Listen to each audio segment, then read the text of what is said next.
Assalamu alaikum everyone, I'm Dr. Bhatti. We've gathered here today to continue on with the second lecture of this series, Post Polio Deformity and Residual Paralysis. So the second part comprises of development of regional deformities, which we've already discussed, and reconstructive surgery. In this part, we will focus on reconstructive surgeries of specific parts of the lower limb. Initially, we have already discussed the pathophysiology, the differential diagnosis, the classifications and principles of reconstructive surgery. So, Dr. Bhatti, can we start, sir? Thank you very much to the Atta, Rahman, Saddam, and the faculty of the Ziauddin University Hospital, Clifton campus. And my today's presentation is on Post Polio Deformity Part 2, in which I will discuss the reconstructive surgery and development of the deformities in lower limb. In upper limb, inshallah, tomorrow at 12 noon we will do the upper limb deformities and the treatment. I have the expert with me, Professor Imtiaz Hashmi, Zamir Soomro from Larkana, and Fareed Zimri from Islamabad. We have already discussed the principles of the poliomyelitis development and the treatment. We have covered pathological processes, pathoanatomy, clinical assessment, and principle of reconstructive surgery, including tendon and muscle transfers. Today, the regional deformities, management procedure, and the case discussion, particularly in lower limb. In decision making, there are multiple factors. Important of these factors are the age of the patient, functional assessment of the limb and spine, socio-economic background to have the continuous physiotherapy and the support, and the radiological examination for the assessment of the deformities. Then we have also discussed the functional assessment. Before embarking to surgery, we must do the muscle charting, power grading of the muscles, extent of the contractures and deformities, ambulatory status and the posture of the patient, and limb length discrepancy, which you can see in part 1 lecture, which we have 2 weeks back. Then we have also discussed in the cerebral palsy and in the poliomyelitis, the Trendelenburg test, extent of contracture and deformities to know with the Trendelenburg test, Thomas test, Oberjan test, ankle and foot deformity assessment, and the spinal curvatures and the pelvic curvatures. You can see on the YouTube and the slide share these lectures which we held in the last year, and this in the poliomyelitis deformity paralysis principles.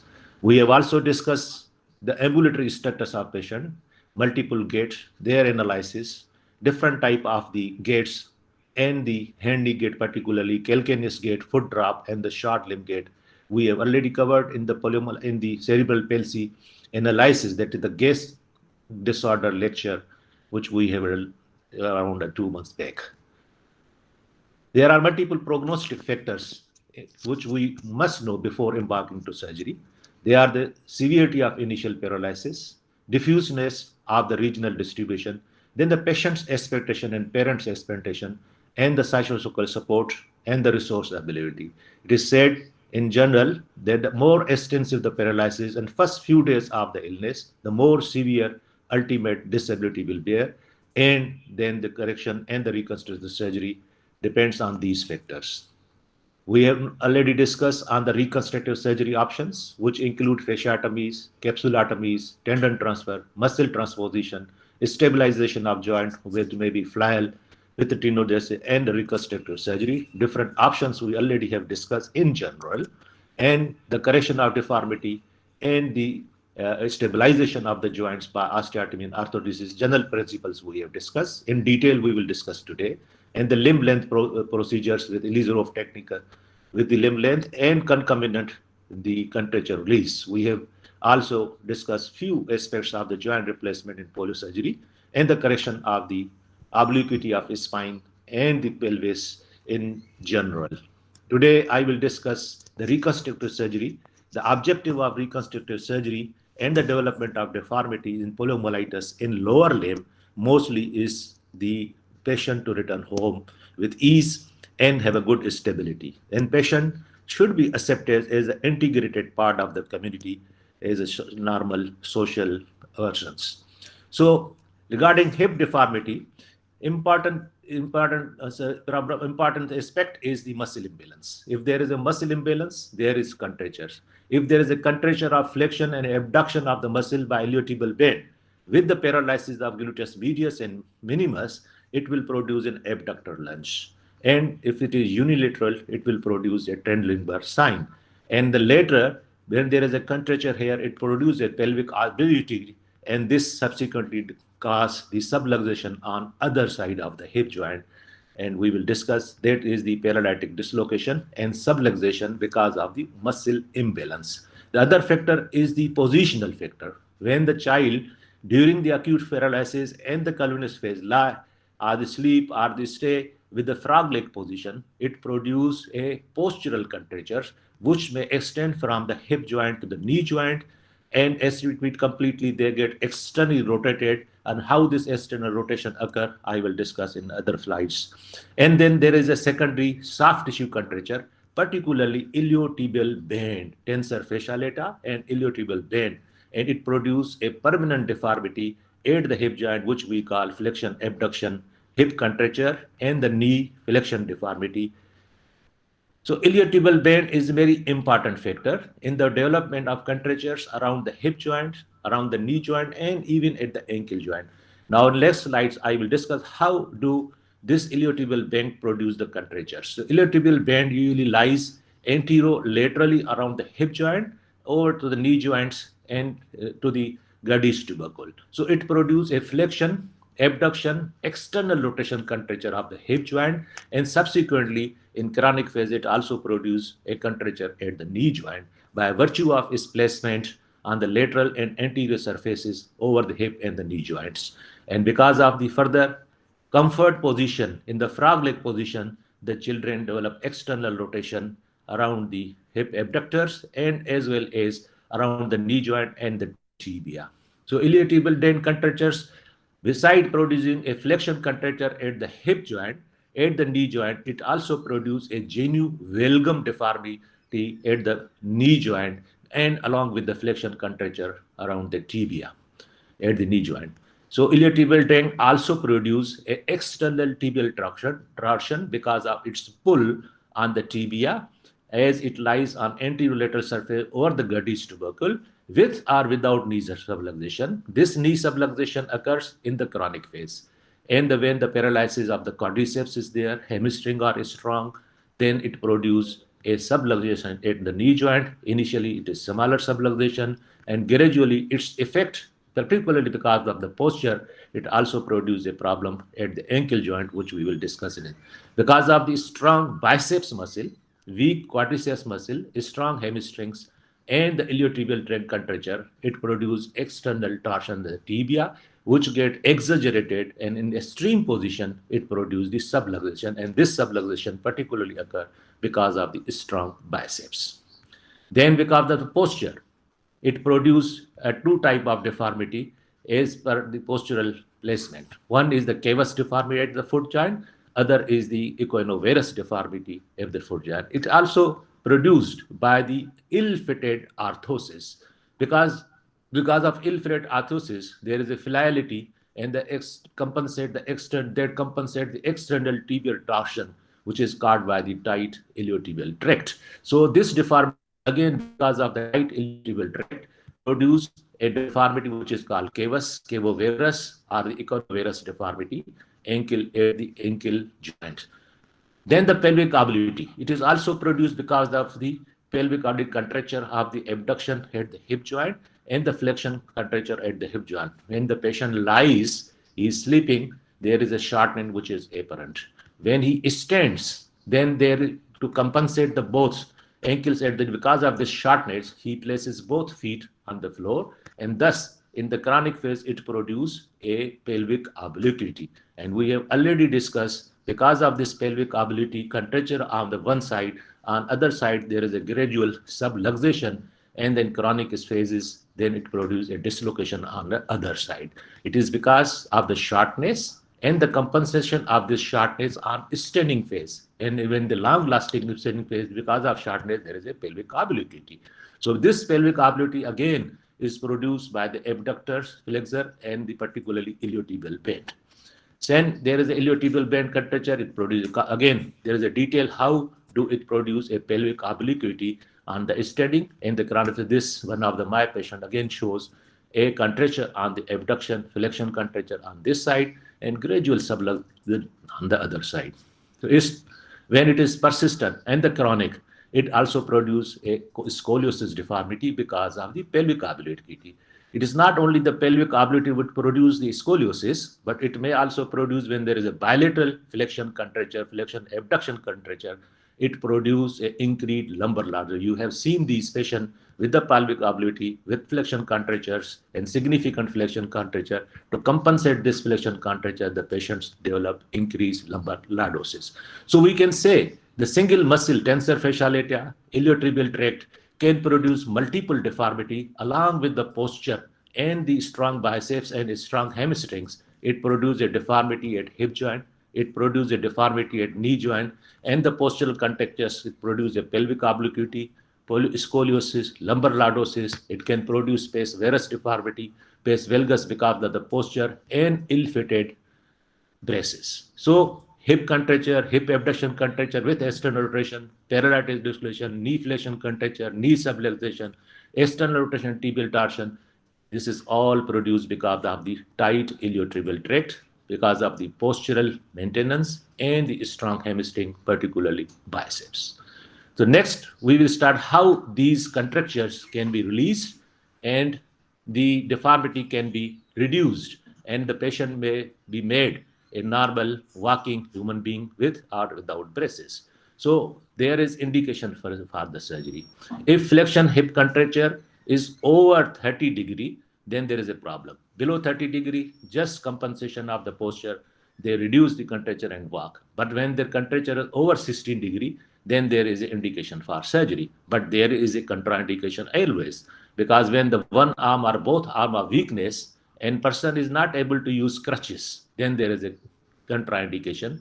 Don't make this patient more troublesome to wheelchair bound instead of the making a normal human being. So again, here shall be the decision that when we should operate for these release of contracture below 2 years, over the 2 years age, and also the severity of the contracture. These two important factors produce certain decision making factor. In young children, surgery is different. There's less than 3 or 4 years. Over 4 years or in the teenage, the surgery is different.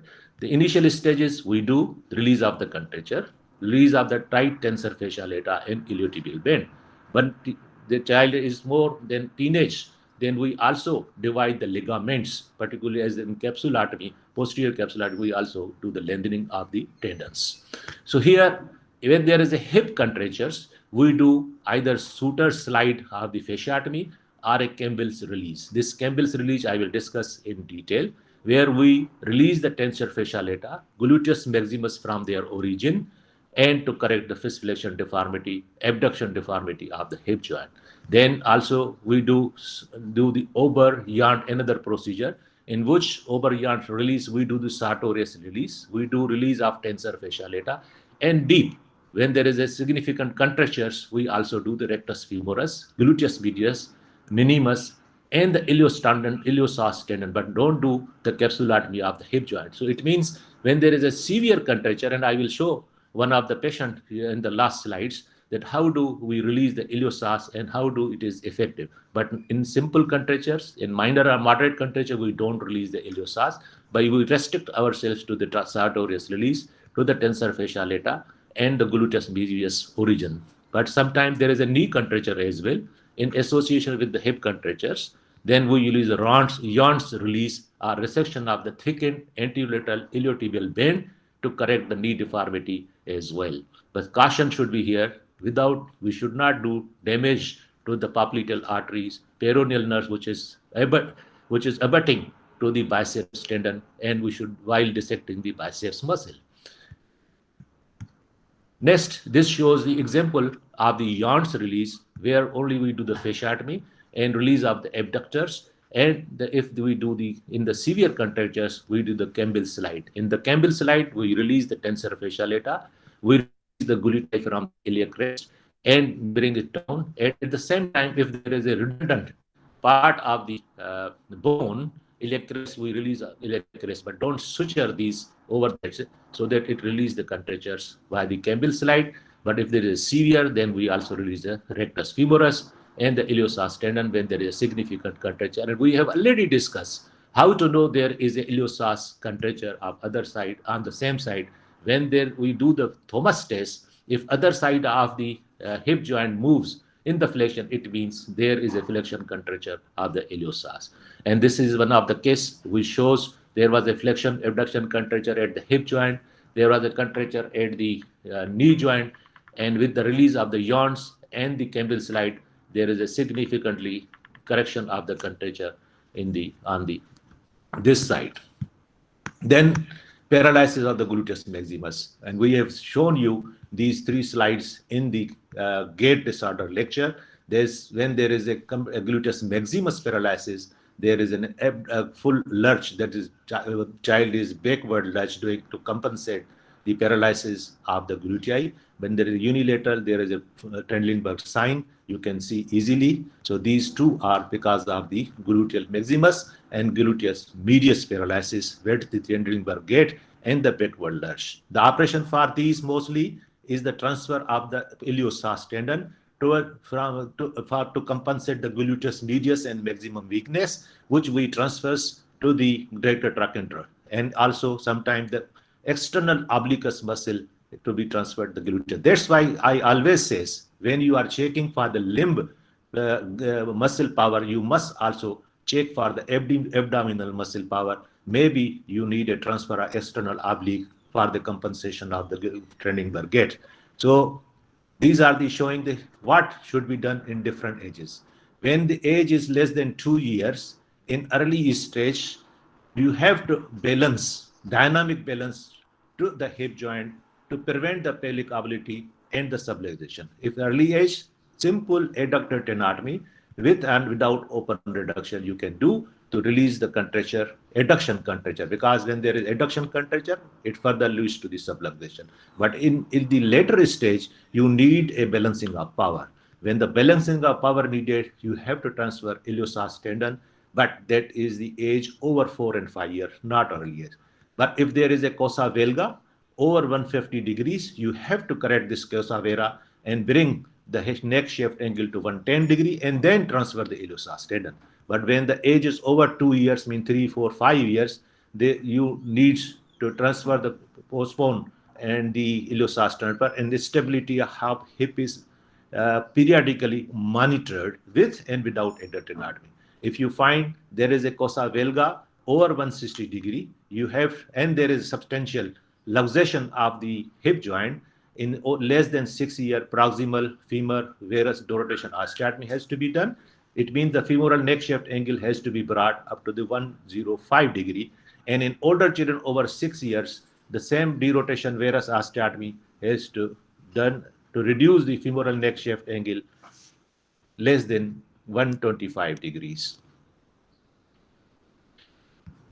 So here is the treatment, how to transfer the iliopsoas tendon to the greater trochanter, which we called a Sherard's transfer of the iliopsoas tendon. We make a hole in the plate of the ilium, detach the iliopsoas tendon from the lesser trochanter, and pass this iliopsoas muscle and the tendon through this hole in the ilium to bring forward laterally over the greater trochanter, and then with the 2 or 3 screw, we transfer this iliopsoas from this hole of the ilium. This is called Sherard's procedure. But there is some modification, Wissinger modification, in which iliopsoas is not to be passed through the ilium hole, but it is rerouted through a lateral side and through the sciatic notch and then transferred to the greater trochanter and then fixed with the 2 screws. So this is called Sherard's and Wissinger iliopsoas transferred the greater trochanter to compensate particularly for gluteal medius and gluteal maximus weakness. And this is the example of varus durotation intertrochanteric osteotomy, which I learned, and the Roberts procedure very easy. Over the lesser trochanter, we have to do a more resect 1 centimeter bone on the medial side, and then the fixation with the trochanteric plate or DHS of 150 or less than 150 degree. Then in type of the flail hip joint, when there is a muscle power is significantly paralyzed, there is no muscle power, particularly in the abductors, in the flexors, we do the hip arthrodesis. And common procedures you very well know, with the cobra plate, which is called the compression displacement osteotomy, and do the cobra plate fixation. And there is a special position for this. And sometimes we do with the DHS and the intra-articular arthrodesis with the screw system. And extra-articular arthrodesis is usually done in the infective processes in the hip joint, not in the poliomyelitis. And the position of the hip joint is very important. It's critical to have a neutral abduction of weight-bearing position. It means 25-degree abduction, not over that.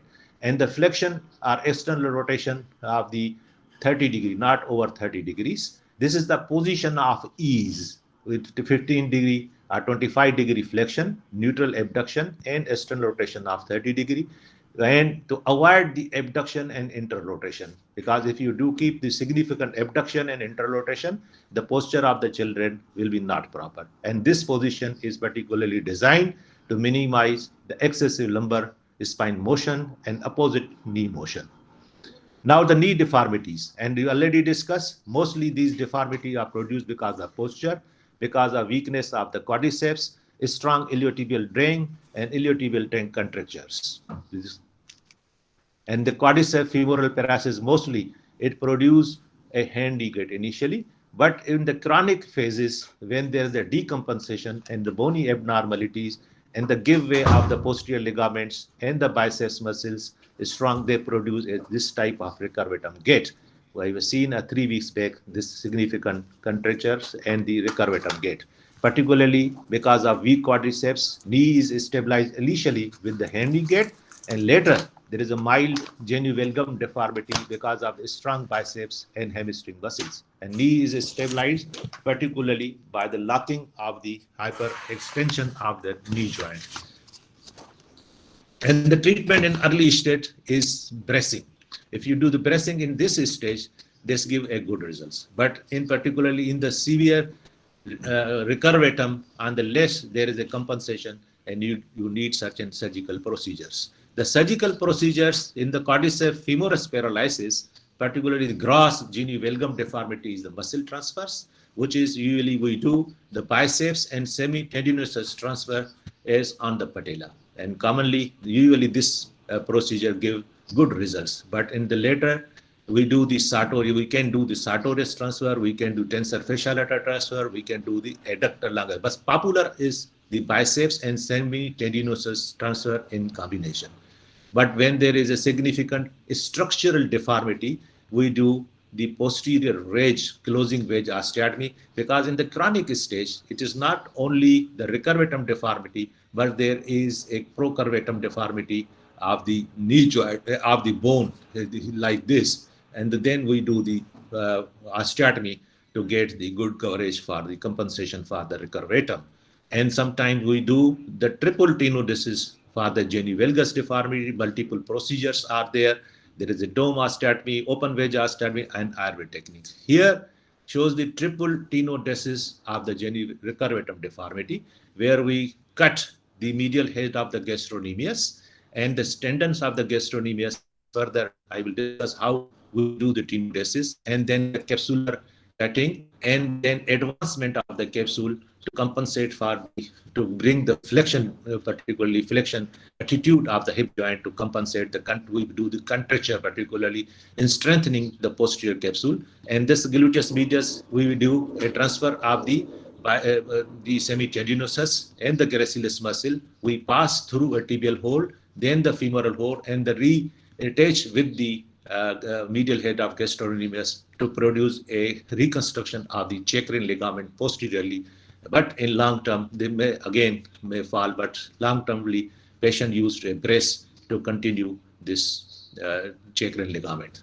When there is a flexion knee contracture of significance, then we do the anterior wedge osteotomy, closing wedge osteotomy for the knee joint.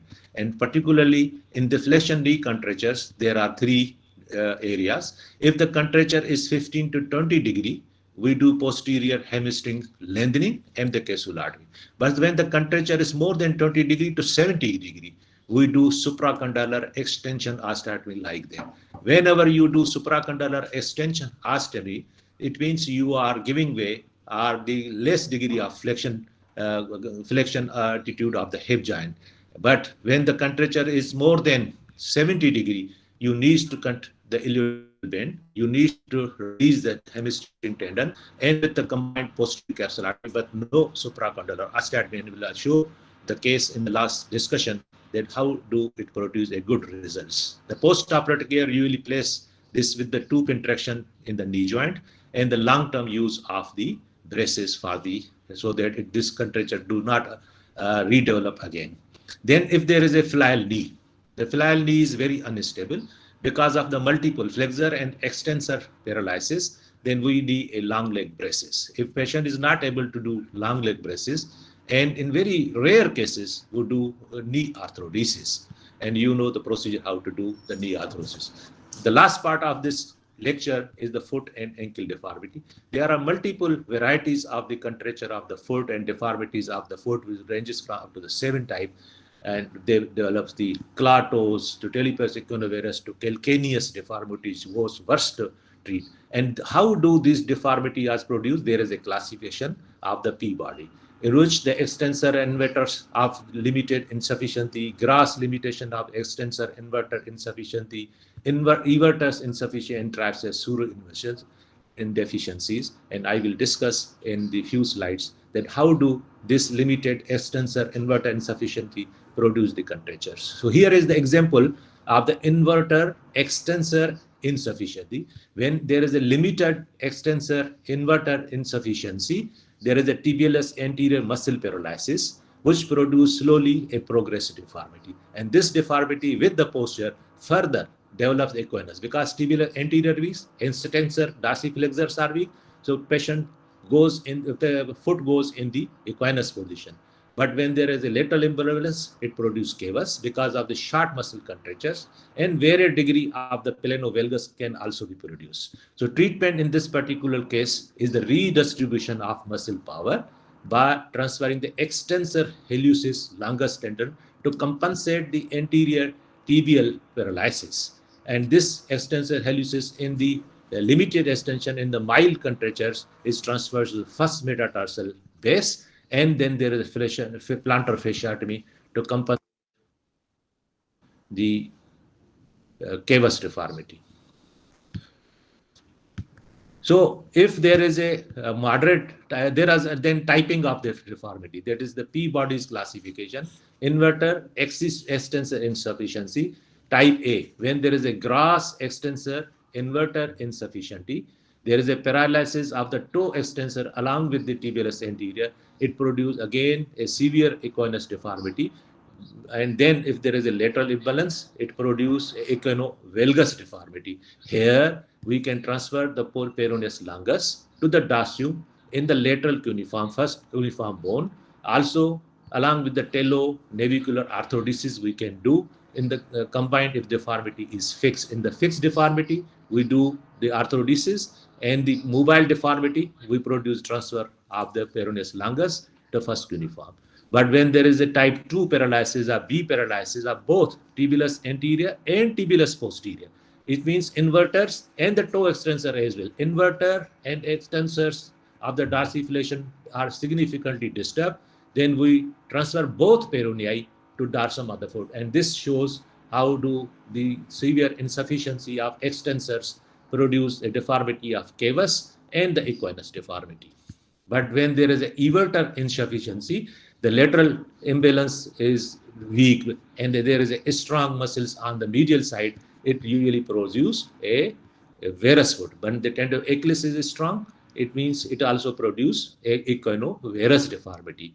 When deformity is slight or mild deformity, we transfer extensor hallucis longus to base of fifth metatarsal. In the other side, we were transferring on the first metatarsal. Here, we will transfer on the fifth metatarsal so that we can compensate the lateral imbalance. But if there is a severe deformity, then tibialis anterior has to be transferred on the cuboid, means laterally, and the extensor hallucis longus to the fifth metatarsal to compensate the lateral insufficiency or evertus insufficiency. Then there is a talipes equinus, and already discussed how we get the talipes equinus deformity because of the plantar flexor are stronger than the dorsiflexor. So tight tendoachilles produce the equinus deformity. If it is associated with the lateral imbalance, then it produces equinovarus deformity. But in some time there is a equinovalgus, which is a posterior deformity produced. So when there is a complete talipes equinus, we treat in early stage by the no intervention are the conservative methods, that is the serial casting, orthosis, and the shuria. But then there is a severe contractures, we do the soft tissue procedure to release in the cavus particularly, and the bony procedures by the either by the Combil's posterior bone block or the very popular Lambrunidi procedure or the plantar arthrodesis. So I will explain how the posterior bone block is created. There is not arthrodesis of the ankle joint, but a bone block is created on the top and the superior surface of the calcaneum, so that there is no further flexion of the or equinus of the foot, and this posterior bone block halts are then here is the example how to create a trough and then bone graft here, and the placement of the graft like this, so that foot should not go in the equinus position, but it is not the ankylosis. But there is a complication for this, that it can produce a talus flattening, it may produce an ankylosis. Then there's a Lambrunidi procedure. In Lambrunidi procedure, we do talonavicular and calcaneocuboid fusion by resecting a bone. Inferior part of the talus is to be resected, and this portion, our dorsal portion, remaining portion of talus is denuded of the soft tissues, and we make a trough in the navicular bone, as you see here, and the trough produced in this, we insert and realign the foot in the neutral position, normal position. This means there is Lambrunidi procedure by creating a wedge in the navicular trough and the arthrodesis of the calcaneocuboid joint. This is called Lambrunidi procedure with the simple equinus deformity. But when there is a talipes equinovarus deformity, we may transfer the muscles or tendons, and we also do the Lambrunidi procedure along with the lateral wedge resection here. When there is a clawing of the cavus deformity, when toe extensors there is a. So when there is a talipes equinovarus deformity in young children, 4 to 8 years, initially we give the double bar press, stretching of the plantar fascia, and the posterior ankle contracture released by wedge casting. But in the later stage operative procedures, we do the tendoachilles lengthening, which is tight, posterior capsulotomy, and anterior transfer of tibialis posterior or split transfer of tibialis anterior to the lateral part and to the insertion of peroneus brevis tendon. And the anterior surface of medial half of the tendoachilles, sometimes we do. My Professor Kazi and Professor Suleiman used to do this scalpel procedure, particularly in CP. But child has been more than 8 years. We do a standard release to compensate for or release the cavus deformity of foot and the triple arthrodesis. And when there is muscle power weakness as well, we also transfer tibialis posterior to the dorsum. And when there is a flexion contracture or the toe contractures, flexion contracture, we also do the modified Jones procedure. When tibialis posterior is weak, we transfer tibialis anterior laterally to the midline.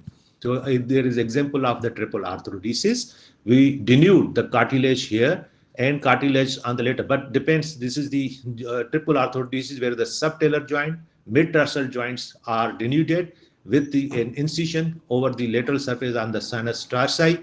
We release all 3 joints and denude from the cartilage and soft tissue, get the realigned. But when there is a significant varus, we also take the lateral wedge from there, or sometimes open wedge osteotomy at the mid-tarsal joint to bring the normal alignment of the foot. Here is the example of the split transfer of tibialis anterior and tibialis posterior transfer to the dorsum.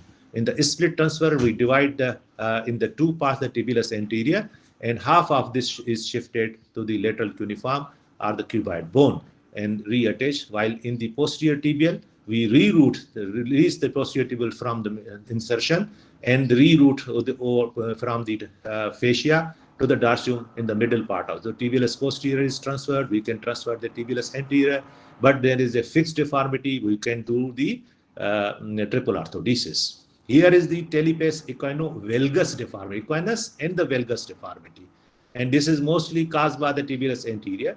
Tibialis posterior are weak and peroneal and brevis are the strong. And there is a strong triceps suri which are contracted.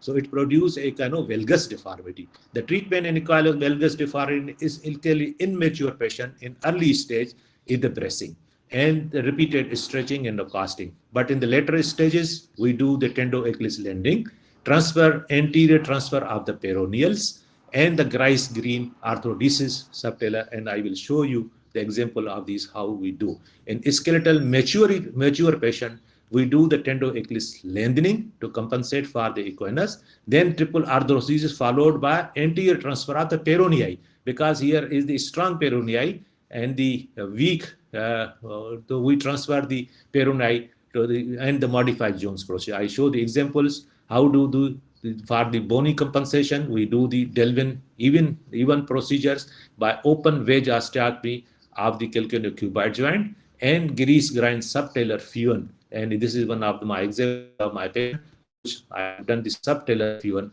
to bring the normal architecture or the normal position of the bone by subtalar mini fusion. Then there is a calcaneovarus deformity. There is calcaneus varus deformity. Forefoot is varus and pronated, and significant calcaneus or significant cavus deformity here. It is the imbalance of the entering muscles and unopposed short toe flexors and other intrinsic muscle. Here the treatment is the Stendler's fasciotomy from the calcaneum, and the peroneus longus is transferred to the base of the second metatarsal. It means the center of the bone because of this compensation of intrinsic failure. The extensor hallucis longus also transferred the neck of the first metatarsal to compensate to lift the forefoot up.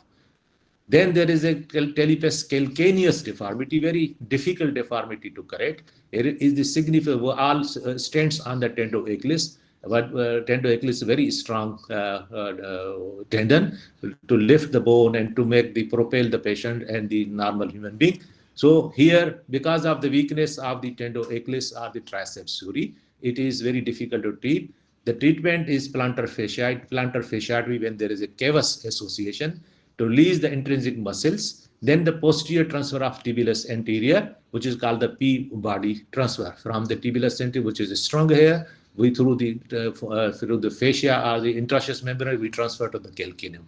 But deformities when severe, multiple muscles or tendons are transferred to the calcaneum. When extensor hallucis longus, extensor digital longer strength is good, we transfer both tibialis anterior and peroneals over the calcaneum. If aedicle muscle are not available, then we do the tenodesis, Westin's tenodesis, and I will show the example of Westin tenodesis, how it is done. So here is the example of Westin tenodesis. We cut the tendo-achilles from the belly and then produce a tenodesis through the fibula and to bring the normal position of the foot. But if necessary, we can transfer the tibialis anterior passing through the interosseous membranes to the stump of the tendo-achilles to give the dynamic type of the equinus while walking.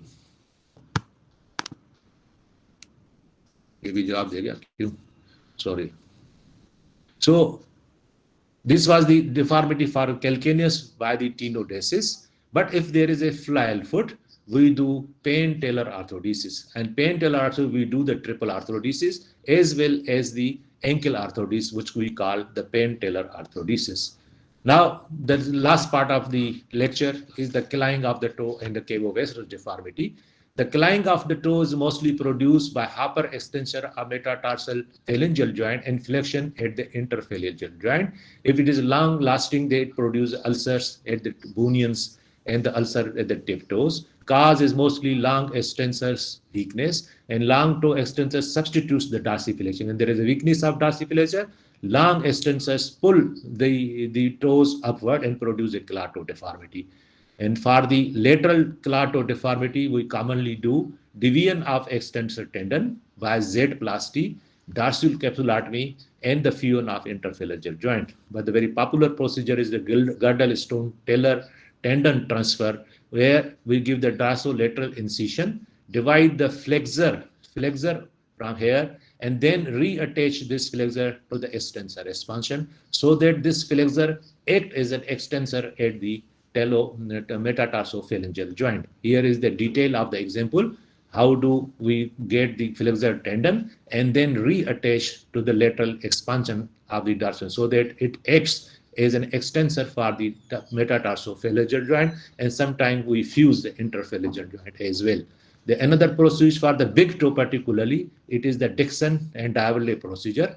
Here the extensor hallucis tendon is divided proximally, and then it is reattached to the neck of the first metatarsal and the fusion to the flexor to the flexor hallucis longus, so that again it acts compensate for the claw, and then there is arthrodesis or distal stump of the extensor hallucis is reattached to the soft tissues, or sometimes people do the arthrodesis of the interphalangeal joint. Then modifies Jones procedure we commonly do for big toe. Here we release the tendon, extensor hallucis longus, and then fix this extensor hallucis tendon the first metatarsal, and the distal portion of this portion is reattached to the capsule in the interphalangeal joint, and sometimes we do arthrodesis of interphalangeal. So this compensate for the treatment for the big toe clawing and the all lateral toes clawing. Then there is a cavus in the claw foot deformity. And the primary deformity is forefoot equinus, resulting in the clawiness of the toe because of overpull of the extensors. And mild clawing disappears if the mild cavus short duration is corrected. But in the severe deformity, we need simple procedures. If severe large callosities are produced in ulcerations, clawing may lead to a dorsal dislocation of metatarsal phalangeal joint. In severe cases, it may produce a contracture on the plantar surfaces. The mild deformity, we do the conservative medicine. But in the severe deformity, we do the peroneus longus tendon and imbricate the peroneus brevis with the stump of the peroneus longus, and considering that deformity is due to the imbalance of tibialis anterior and peroneal longus. If we consider that clawing is caused by the disturbance function of intrinsic muscle of foot, mild cavus and the clawing, we do the arthrodesis of interphalangeal joint as well. So here is the example of treatments. In the young children and moderate deformity, we do the Stendler's fasciotomy. We cut all the muscles attached with the posterior at the tibial tuberosity. And then in older children, we do the Dyer's calcaneal osteotomy, which I have already shown to you. And sometimes with compensation or correction of the cavus deformity, we do the Japa's osteotomy. And Japa's osteotomy particularly, this is one of the example of the cavus deformity in the claw, but the anterior cold wedge osteotomy from the mid-tarsal joint, remove the wedge of the bone and correct the deformities. It will compensate also to correct the clawing toes as well. And indication for this is the cavus without or calcaneal gross muscle balance. Here is the example of the Japa's correction.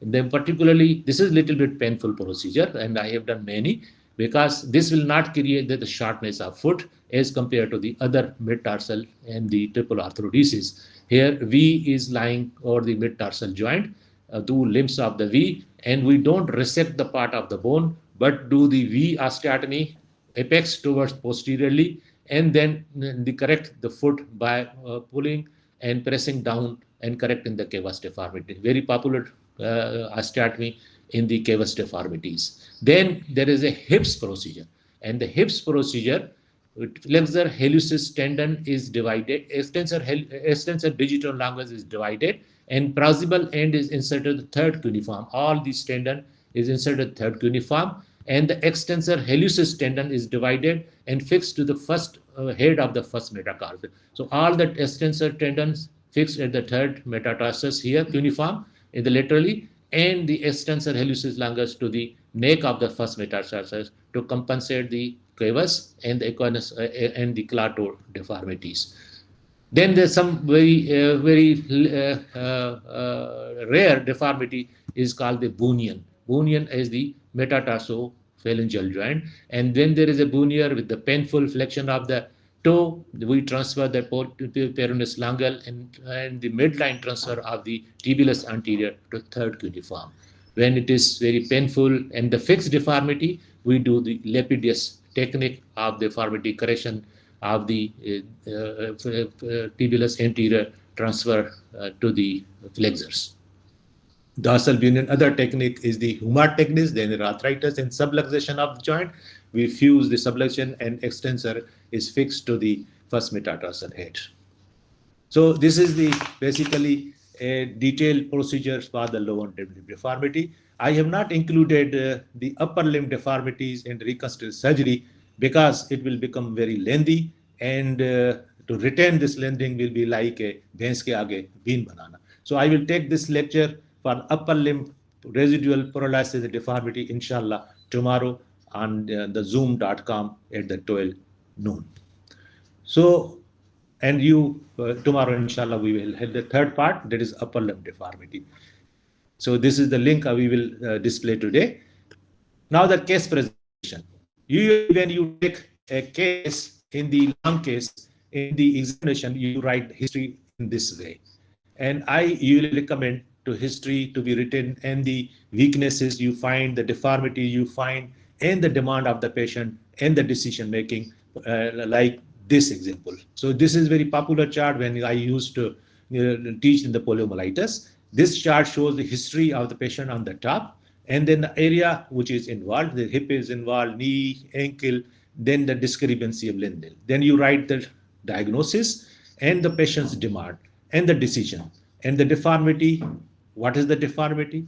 What are the deficit? What are the substitute available? And what you can do about this procedure. So this chart is very easy to memorize and very easy to give the description and the treatment procedure and the decision making. For example, that patient which were narrated on the one page, if you find it will be very difficult to what are the deficiencies, what are the substitute available.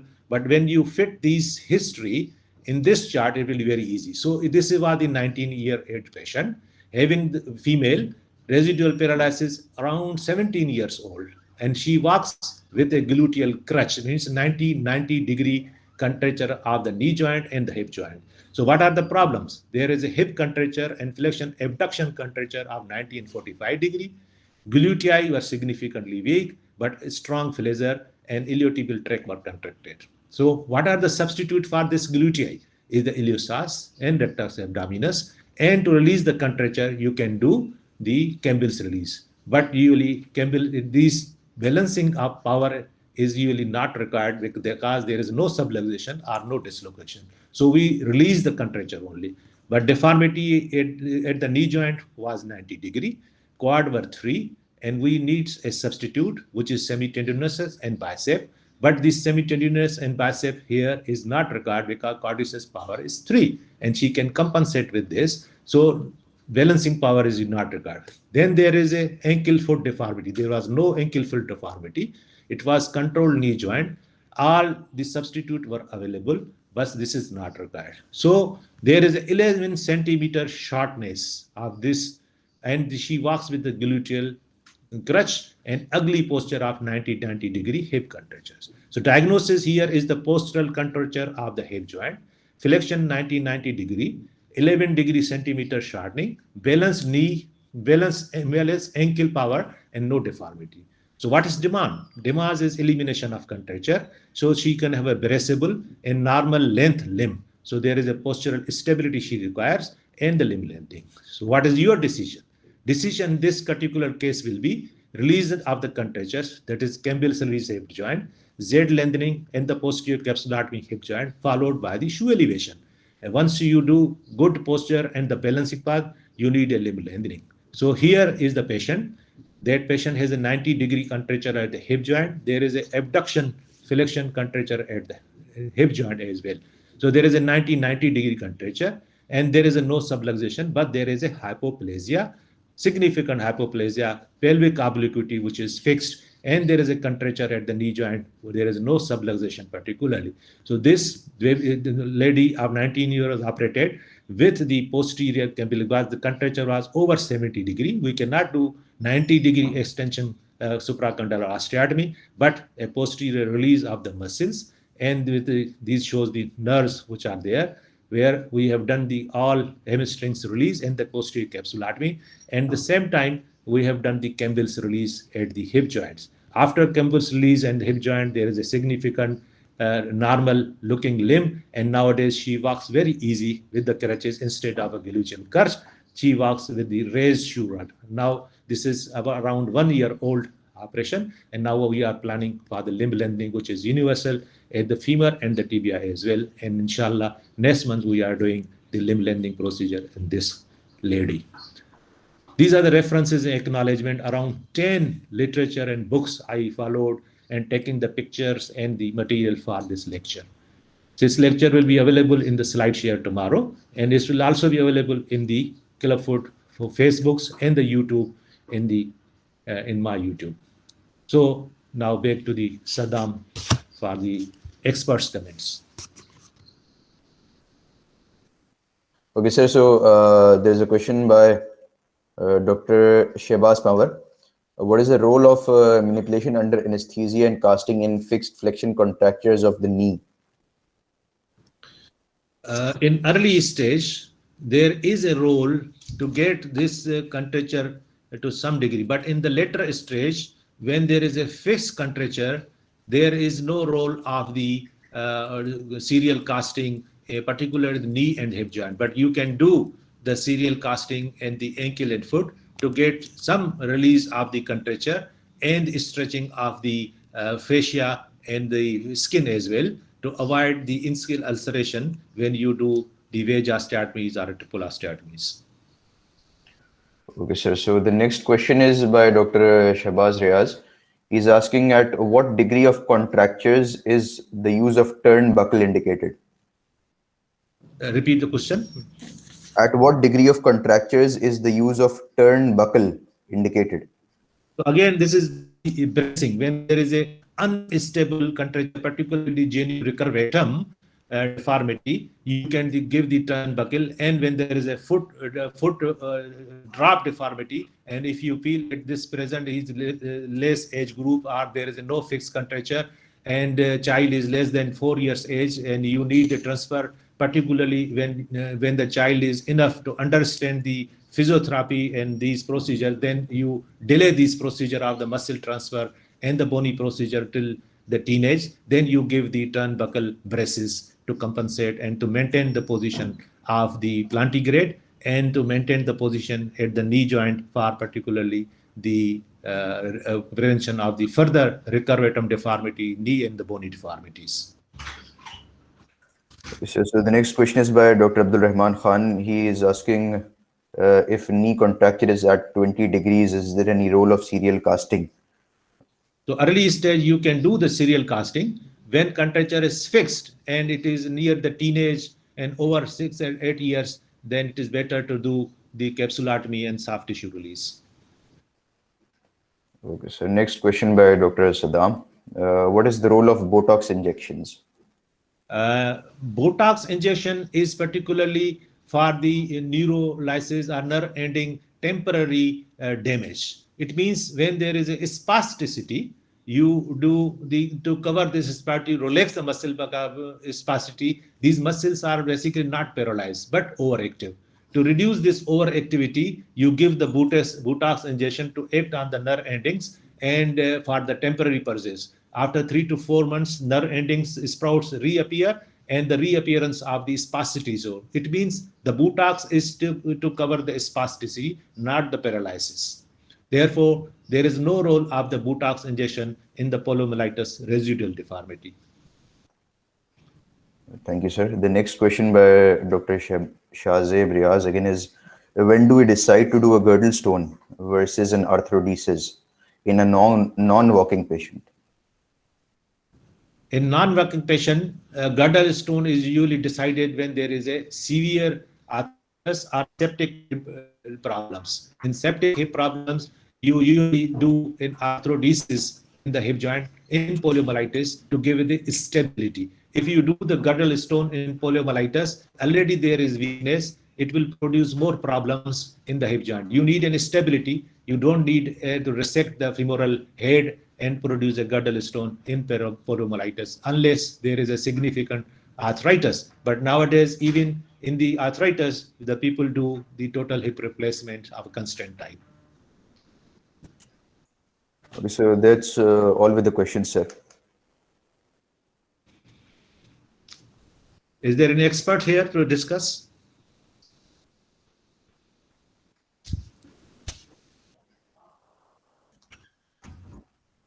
So, thank you. Gigi, Zamir, yes, please.